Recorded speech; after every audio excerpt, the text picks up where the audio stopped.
Hello guys. तो कैसे हैं आप सब? आशा है, उम्मीद है आप लोग बहुत मस्त होंगे और हम भी बहुत मस्त हैं। तो आज मेरा ये पांचवा वीडियो है, यानी डे 5। तो आज हम लोग बात करने वाले हैं पार्ट्स ऑफ स्पीच के बारे में। इससे पहले हम कुछ टेंस के बारे में बताए थे या और भी चीज़ों के बारे में बताए थे कि हमारे इंग्लिश स्पीकिंग के लिए क्या क्या ज़रूरी है। तो हमें लगा कि ये पार्ट्स ऑफ स्पीच भी हमारे इंग्लिश स्पीकिंग का कुछ हिस्सा में कुछ भागे हैं, तो इसको भी हमको जानना ज़रूरी है। तो आज हम बात करने वाले हैं पार्ट्स ऑफ स्पीच का, कि क्या होता है ये पार्ट्स ऑफ स्पीच। तो चलिए आज हम लोग बात करने वाले हैं पार्ट्स ऑफ स्पीच के, कि ये कितने तरह के होते हैं, ये क्या होता है और हमारे लिए ये क्यों ज़रूरी है और इसे हम कैसे यूज कर सकते हैं। तो चलिए शुरू करते हैं। सबसे पहले पार्ट्स ऑफ स्पीच होता क्या है? पार्ट्स ऑफ स्पीच यानी कि ये हमारे इंग्लिश शब्दों में, यानी हम इंग्लिश में कुछ भी बोले, चाहे कोई वर्ड बोले या कुछ सेंटेंसेस बनाए, तो हम चाहे कुछ भी बनाए इंग्लिश में, तो वो हमारे पार्ट्स ऑफ स्पीच के अंदर ही आते हैं। तो इसलिए हम लोगों को पार्ट्स ऑफ स्पीच जानना बहुत ही ज़रूरी है। तो पार्ट्स ऑफ स्पीच को अगर देखा जाए तो ये 8 भागों में बांटा गया है। कितने भागों में? इसे 8 भागों में बांटा गया है। जैसे कि फर्स्ट में आता है नाउन, उसके बाद आता है प्रोनाउन, उसके बाद आता है एडजेक्टिव, उसके बाद आता है वर्ब, उसके बाद आता है एडवर्ब, उसके बाद आता है प्रीपोजिशन, उसके बाद आता है कंजक्शन, उसके बाद आता है इंटरजेक्शन।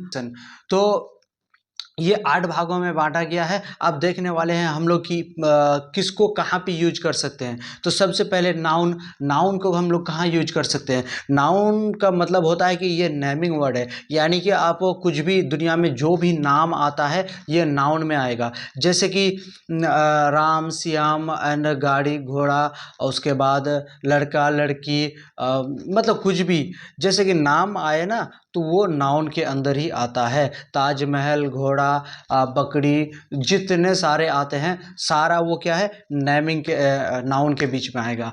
उसके बाद आता है हमारे दूसरे नंबर पे प्रोनाउन। प्रोनाउन ये क्या होता है? जो नाम का विशेषता बताए, यानी जो नाउन का विशेषता बताए वो होता है प्रोनाउन। यानी जैसे I, you, she, he, it, they, इटसी, मतलब इस तरह के जितने सारे चीज़ें आएंगे नाउन के बदले में आएंगे और वो क्या होंगे? प्रोनाउन होंगे। उसके बाद हमारे आते हैं एडजेक्टिव। एडजेक्टिव क्या होता है? ये एडजेक्टिव जो नाउन और प्रोनाउन का जो ये करे उसे जैसे ब्यूटीफुल, टॉल, फैट, रेड, ये सब जितने सारे कलर्स आते हैं सारे एडजेक्टिव के बीच में आएंगे। उसके बाद आते हैं हमारे वर्ब्स। वर्ब्स कहाँ पे यूज होता है? जैसे वर्ब क्या होता है कि वर्ब जो दुनिया के जितने सारे काम है, यानी हम लोग जो भी काम करते हैं, जैसे गो, जाना, आना, खाना, पीना, सोना, ये सारे वर्ब है। तो ये हमारे बीच में जो वर्ब होता है, मतलब ये सारे काम में काम से रिलेटेड आते हैं, यानी खाना पीना सोना, जाना आना, सब क्या है? ये वर्ब्स है। उसके बाद होता है एडवर्ब्स। एडवर्ब्स क्या होता है? जो कि वर्ब्स, वर्ब का विशेषता बताए वो होता है एडवर्ब्स। जैसे कि ही रन फास्ट, वो क्या करता है? वो तेज दौड़ता है। तो यहाँ पे क्या है कि वर्ब का विशेषता कौन बताता है? जो रन है, रन मतलब दौड़ना, और ये तो हो गया वर्ब। उसके बाद फास्ट, ही रन फास्ट, मतलब उसका रन जो है, ये फास्ट जो है उसका विशेषता बता रहे हैं किसका, कि वो कैसा दौड़ता है? तेज दौड़ता है। तो उसका क्या है कि फास्ट जो है वो उसका एडवर्ब है। उसके सी राइट स्लोली, वो बहुत सुस्त लिखता है, यानी धीरे धीरे लिखता है।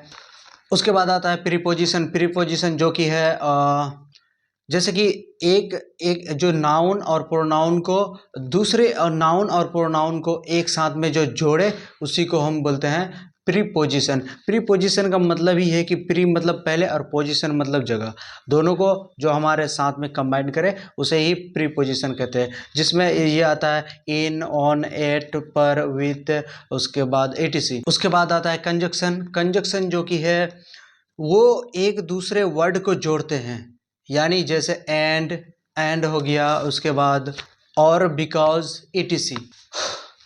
उसके बाद है हमारा interjection.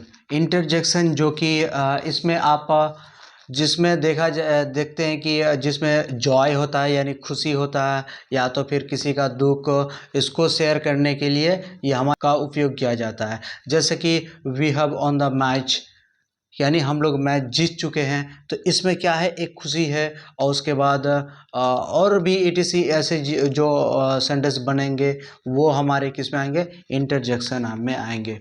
So thank you so much guys, आज के लिए इतना ही काफ़ी है। और फिर अगला वीडियो में हम लोग बात करने वाले हैं, या टॉकिंग करेंगे, यानी एक दूसरे से हम बात करेंगे कि उसके बाद देखेंगे कि हमारे इंग्लिश में कैसे फ्लुएंटली हो रहा है कि नहीं। आप लोग भी देखिएगा ज़रूर। So thank you so much guys.